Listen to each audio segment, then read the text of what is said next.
Guys கடைசி மாசத்தை உருப்படியா யூஸ் பண்றதுல இன்னைக்கு நாள் 19. இன்னைக்கு எக்ஸாம் இருக்கு. கண்டிப்பா சம்பவம் இருக்குன்னு தெரிஞ்சு போச்சு. சரி கதைக்கு வருவோம். வழக்கம் போல 9:10 மணி அந்த டைம்ல தான் எந்திரிச்சேன். எந்திரிச்சதும் பொறுமையா எல்லா வேலையும் பார்க்க ஆரம்பிச்சேன். முத வேலையா பிரைவசி வேலைகள் கதம். அப்புறம் பசிச்சதுனால பீனட் லோட் பண்ணிட்டு அடுத்த வேலையா தோசை ஊத்த வேண்டியதுதான். 2 தோசை கூட சட்னி வச்சு சாப்பிட்டு வேலையை முடிச்சிங்க. அப்புறம் மதியத்துக்கு சிக்கன் ரெடி பண்ணோம். அதனால மேரினேட் பண்ணணும்னு இறங்கிட்டேன். என்ன இது ஒரு 100 கிராம் சிக்கன் தான் இருக்கும்னு நினைக்கிறேன். அதுவும் போன்லெஸ்ஸான்னு கேட்டீங்கன்னா இல்ல, முக்காவாசி எலும்பாதான் இருக்கு. சரி கிடைச்சதை வச்சு பண்ணுவோம்னு மேரினேட் பண்ணி விட்டேன். அப்புறம் எக்ஸாமுக்கு பார்த்ததை திரும்ப ஒரு தடவை கால் பண்ணிட்டு மேரினேஷன் முடிஞ்சதும் திரும்ப ப்ரிப்பரேஷனுக்கு போயாச்சு. இந்த ஒரு கரண்டி அளவு தான் சிக்கனு, அதுலயும் பாதி தான் சாப்பிட்டேன். கூட ரசம் நல்லா தான் இருந்துச்சு டேஸ்டா. அப்புறம் எக்ஸாம் எழுத வேண்டிய நேரம் வந்துடுச்சு. கரெக்டா ஸ்பாட்டுக்கு போனதும் நண்பர் வந்துட்டாரு. அப்புறம் அவர் கூட போய் எல்லாம் போய் எக்ஸாம் எழுதிட்டு வந்தோம். போன எக்ஸாம் விட இப்போ கொடுமை. அப்புறம் எக்ஸாம் முடிச்சுட்டு கிளாஸ் வாசல் வந்துட்டோம். நான் 12 மணிக்கு சாப்பிட்டதுனால எனக்கு பசிக்க ஆரம்பிச்சிடுது. நைட் 8 மணி வரைக்கும் தாங்காது. சரின்ட்டு அங்கிருந்து பிரெட் கிராம் சாப்பிட போனோம். காளான் மாதிரி தான், ஆனா காளான் இல்ல.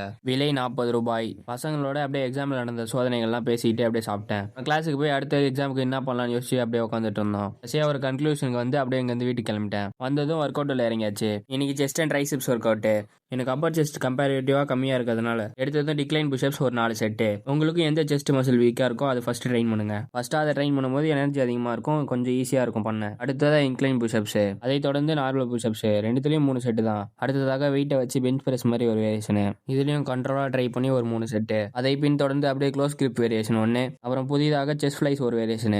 இதோட செஸ்ட் டன் அண்ட் டெஸ்டட். அடுத்தபடியாக ட்ரைசெப்ஸ் ஒர்க் அவுட். ட்ரைசெப்ஸ்க்கு 2 வேரியேஷன் தான் போட்டேன். ஒன்னு பெண்ட் ஓவர் ஒரு வேரியேஷன். கடைசியா ஓவர் ஹெட் எக்ஸ்டென்ஷனோட இன்னைக்கு ஒர்க் அவுட்டை முடிச்சிட்டேன். அப்புறம் போஸ்ட் ஒர்க் அவுட் மீலா ஒரு தோசை 2 புரத முட்டைகளை சாப்பிட்டு ரொம்ப நல்ல வேலை இன்னைக்கு நாளை முடிச்சுக்கிறேன். புதுசா பார்க்குற அனைவரும் ஃபாலோ பண்ணிக்கோங்க. நாளைக்கு பார்ப்போம். Bye by.